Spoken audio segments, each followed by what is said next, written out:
before I jump into the next segment, I wanted to take a little break and talk to you a little bit about what it is I'm doing exactly. I'm taking these paints directly from the tube, applying it to my palette, and from this top little section where all the paints are placed on the palette, I'm then taking those colors individually and mixing them together to create the color that I'm looking for. So I'm constantly looking back to my reference image.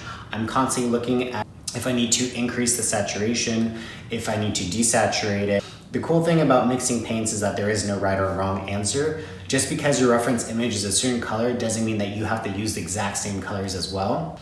But when I choose these colors, I have a specific idea or feeling in mind, and so I try to capture it the best that I can. But the thing is that just because these colors aren't maybe perfect doesn't mean that I can't adjust them as I go, either by changing the colors by adding paints to the mix, or actually mixing and blending those colors directly on the canvas to create the effect that I want. For the lighter parts of the wave, I decided to go a step up and I added in a little bit more green to it, maybe a little dash of lighter blue to it as well. And I actually took a portion of this mixed paint to make this new paint. And then from this part, I took a little bit of that, moved it over to the side. I added in some white, some lighter blue, and I got a lighter shade. And I kept doing that by adding more white, adding more light blue, and eventually got this nice gradient of dark to light. These are gonna come in handy with regard to the buildings and also some of those boats. So now that I've mixed all the colors that I need, I can now apply this and paint the landscape part to the portrait right behind me.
Basically this morning I've just been cleaning and eating and doing everything I can not to paint because I'm a procrastinator and that's what I do best. So game plan, work on the ocean part over here so I can increase the highlights, darken those areas, and then start placing all those tiny little boats along the water.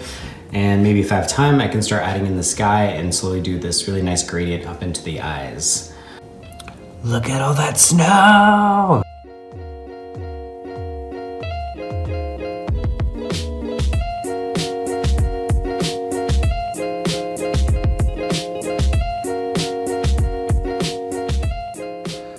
So I'm low-key going blind after painting for 4 hours, but basically this was getting out of control. There wasn't any room for me to paint on it, so I decided to transfer it.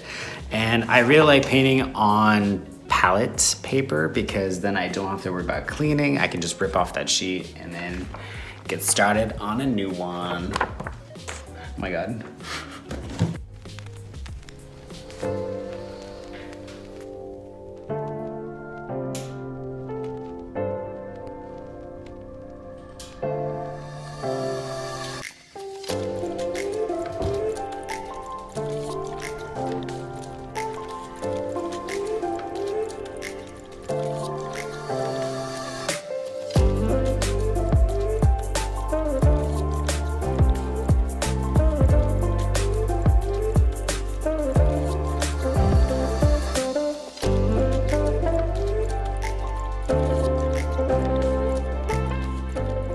So I'm in the tiny brush era of this painting, and this is what my palette looks like so far.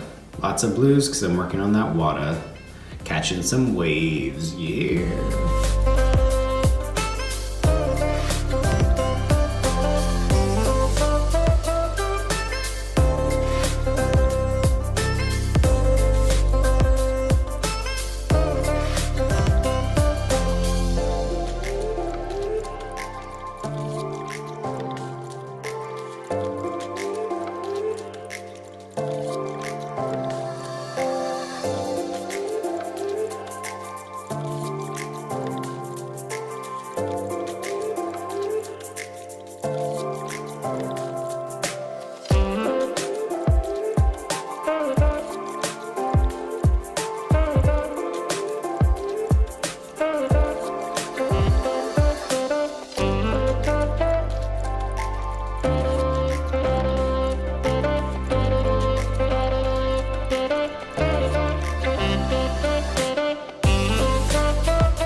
So this was a really fun piece to make. I thought a good way to wrap up this video would be to talk a little bit about how I came about coming up with this concept, why I decided to focus on this portrait in particular, and why I chose this landscape as well. So basically, the Off the Grid collection was born probably about 4 years ago, so 2015. This was during a time when I was struggling with health issues. I wasn't able to walk, I wasn't able to work. I had a lot of chronic inflammation throughout my body, and I wasn't really sure what to do with my life just in general. I did about 2 months of trying to do graphic design work, learning how to use Photoshop, Illustrator, use a drawing tablet, and I tried so hard to fall in love with graphic design, and it just didn't do the trick for me. But what happened was, through learning about graphic design, I learned about Photoshop, and so I was able to play around with images and collages, and I decided to come up with this concept of collaging portraits over black and white portraits. The reason being is that because at the time I was in such a bad place, I decided to capture that feeling of being lost, of longing for travel, of wanting to go see the world and experience all those wonderful places that are available. But since I wasn't able to go to those places, I thought the next best thing was for me to basically just paint those ideas, paint those feelings, and capture that concept on the canvas. Started out with just one painting, and then another, and then another, and then another.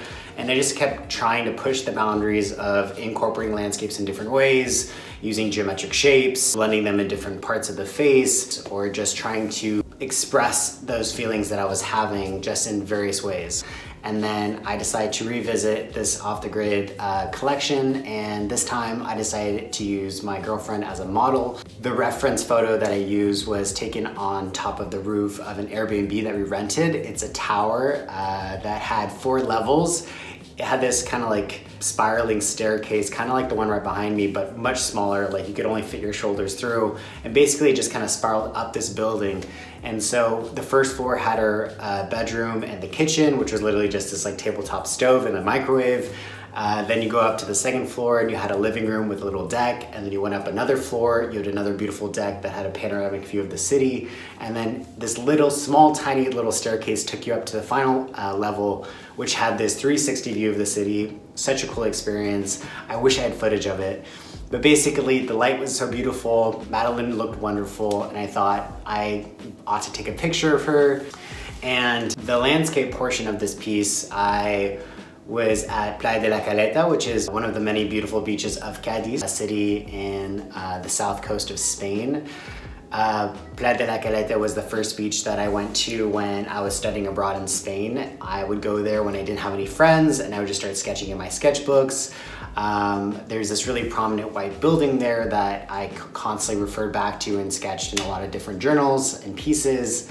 And in this case, I decided to render it. But the view isn't from the side on the beach, it's instead from a castle that's kind of shouldering that beach. And so you have this really beautiful view of it. And Madeline was looking through this little hole in the wall, and so I took a photo of her, but she looked really goofy. So I didn't use that photo as a reference, but I did take a photo of that scene, and I decided to paint it on this piece. I wouldn't say I'm completely done, but I am flying out tomorrow to go to New York City for an art class that I'm taking with Beau. He's this really wonderful, talented artist that I've been following for about 4 or 5 years, and I'm obsessed with his style. He has a really amazing dynamic range in terms of brush strokes and texture, and he really understands how to capture the human form. So I'm taking this class on large portraiture, and it's 5 days, it's intensive. He basically runs you down through all the steps that he takes to make his paintings possible. And I've never really taken an art class before, so I'm really nervous, but I'm also extremely excited.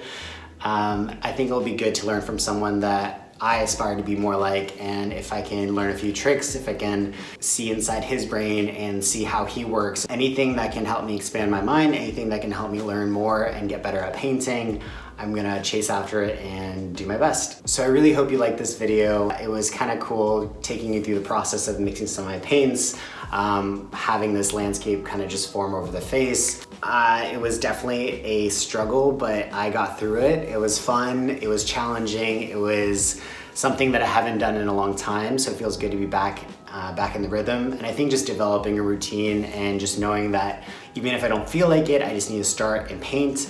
And once I get started, it's just about doing one step after the other.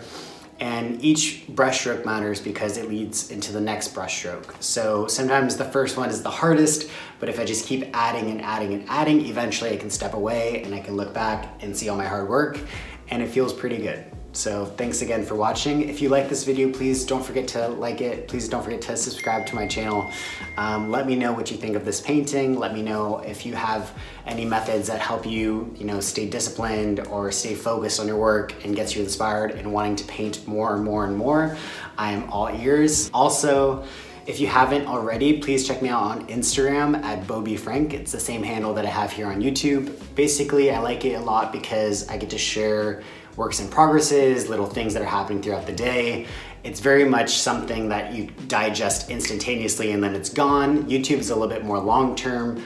I like it because the format, you create the videos, and just because it happens to be a year ago that I made the video or 2 years ago, that content is still being consumed, that content is still being viewed. And so feel free to check out my other videos. I have a lot that have to do with what it's like to be an emerging artist.